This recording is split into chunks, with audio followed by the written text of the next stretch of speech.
नमस्कार, हम छी गुंजन श्री।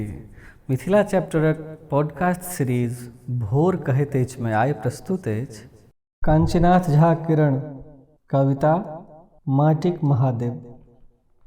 बलवान मानवक हाथक बल सँ बैसल छ तों सराय पर, बनि गेला अछि पूज्य, पाबैत छ धूप दीप नैवेद्य, कबुला पाती सेहो होइ छ, लोक अछि आन्हर पर बुद्धि, जानैत अछि स्थानक टा सम्मान, नहि तऽ जकर बले रुचिगर बनैत छै भोज्य पदार्थ, तै लोढ़ी सिलौट के ओंघरा मंदिर में पड़ल निरर्थक पाषाण पिंड के क्यों की करैत प्रणाम।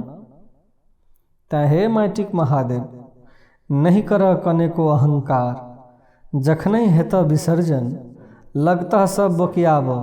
हाँ, अक्षत चानन फूल पूज्य पदक किछु चेन्ह जा धरि रहता लागल, लत खुर्दन सँ रहि सकैत छ बाँचल, किंतु निष्पक्ष परीक्षाक कालक प्रहार सँ पाबि नहि सकबह त्राण।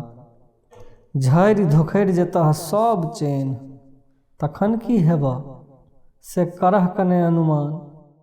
पदे प्रतिष्ठित के होइत अछि की अंतिम परिणाम, से जनैत छह केवल पद सत्कार।